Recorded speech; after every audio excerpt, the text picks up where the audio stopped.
Halo teman-teman, jumpa lagi dengan aku, Linda. Kita lanjut ke bab 14b ya. Oke, mari kita mulai. Lagi, kukatakan, bangkit. Kulihat penglihatan lain di lengan kanan alam maut. Aku diperintahkan oleh Tuhan untuk tidak membukakannya sekarang. Banyak di antaranya adalah penglihatan-penglihatan dari bumi di akhir zaman, ketika banyak di antara umat Allah yang jatuh dan terhilang. Di dalam penglihatan itu diperlihatkan padaku wahyu tentang tubuh Kristus, pelayanan dari anak-anak Allah, anak-anak dari binatang, dan kedatangan kembali yang megah dari Kristus. Belakangan baru boleh kau bukakan, katanya. Tapi sekarang jangan. Laskar ini, kata Yesus, yang sudah dinubuatkan oleh Nabi Yoel, akan bangkit di negeri dan akan mengerjakan pekerjaan-pekerjaan besar bagi Allah. Putra kebenaran akan bangkit dengan kesembuhan di sayap-sayapnya. Dia akan mengalahkan yang jahat, dan mereka akan menjadi abu di bawah telapak kakinya. Mereka akan disebut laskar Tuhan. Aku akan memberi karunia kepada mereka, dan mereka akan menyelesaikan pekerjaan-pekerjaanku yang besar. Mereka akan melakukan pekerjaan-pekerjaan besar untuk memuliakan Allah. Akan kucurahkan rohku kepada semuanya, dan putra-putrimu akan bernubuat. Laskar ini akan berperang melawan kekuatan-kekuatan jahat dan akan menghancurkan banyak pekerjaan iblis.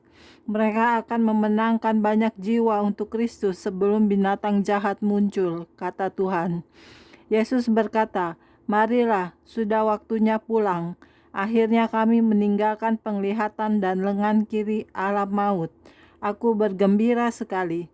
Ketika kami berpisah, Yesus berkata, "Katakan pada keluargamu, aku mengasihi mereka dan membenarkan mereka dalam kasih.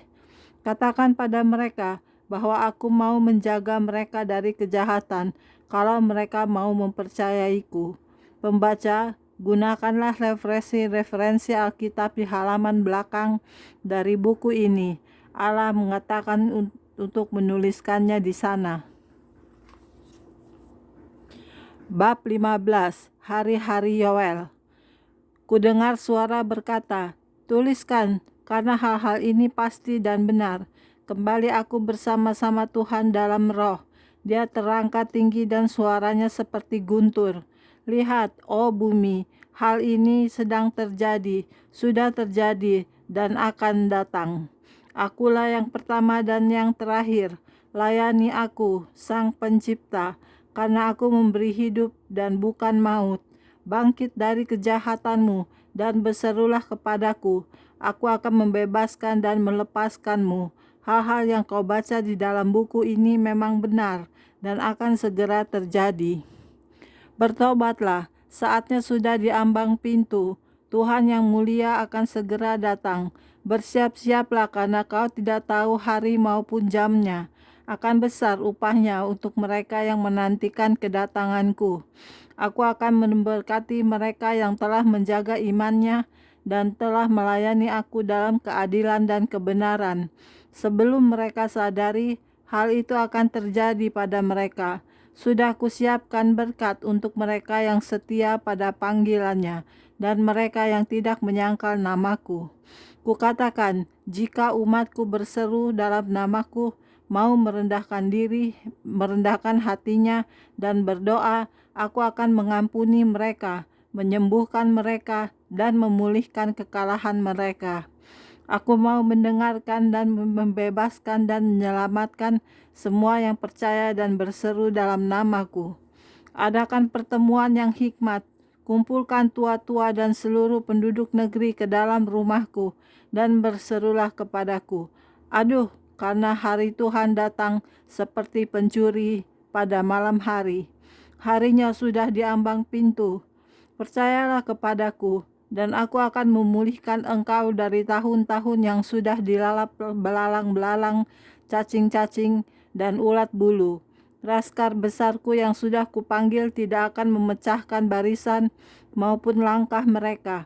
Mereka akan melakukan pekerjaan-pekerjaan besar, dan mereka tidak bisa ditaklukkan, karena akulah kekuatan mereka.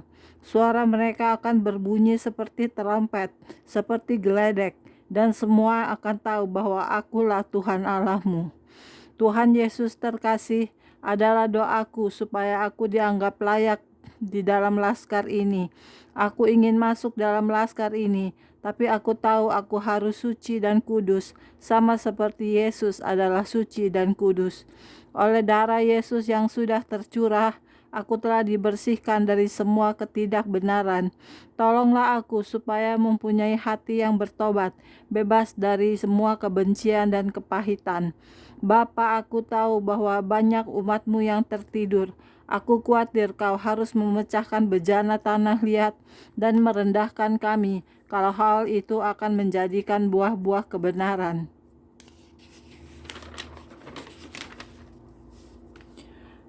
Tuhan, aku tidak mau pergi ke alam maut lagi dan harus tinggal di sana.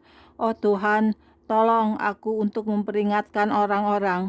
Beri aku kuasa untuk menghentikan perluasan alam maut yang sedang memperluas dirinya.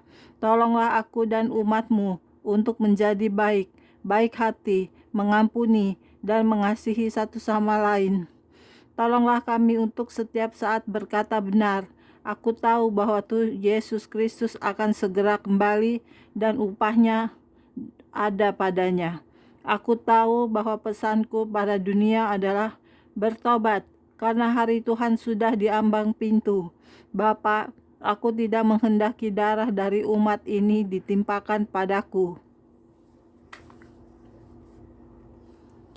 Bab 16. Pusat alam maut. Tuhan dan aku pergi ke alam maut lagi.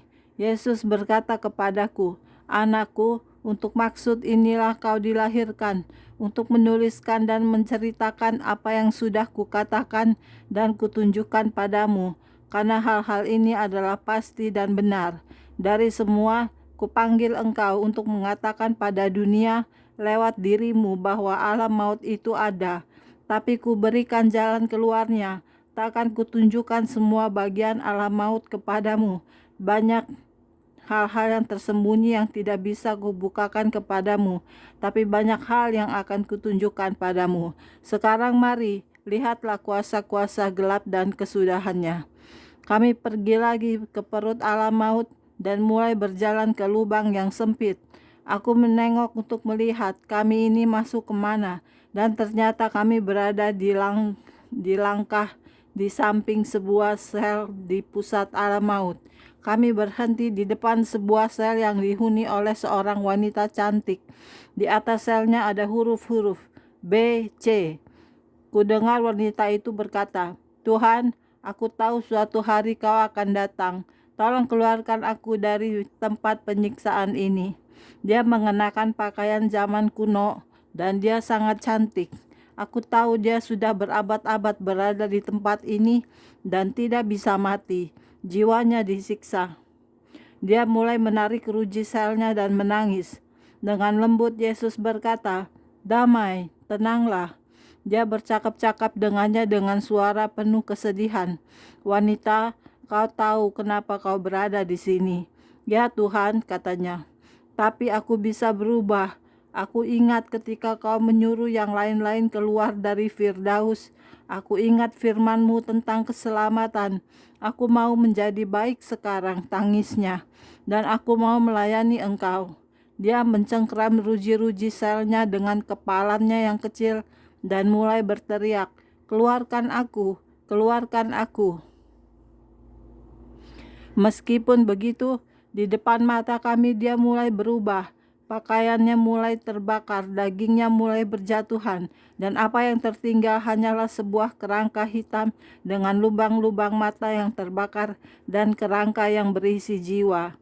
Dengan ngeri kuamati ketika wanita tua itu jatuh di lantai. Dalam sekejap kecantikannya lenyap daripadanya. Dengan terkejut ku berpikir bahwa dia sudah berada di tempat ini sejak Kristus belum dilahirkan.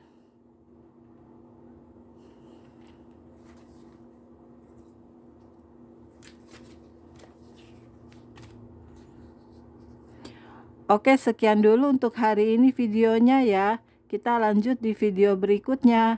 Terima kasih. Tuhan berkati kita semua. Amin. Bye-bye.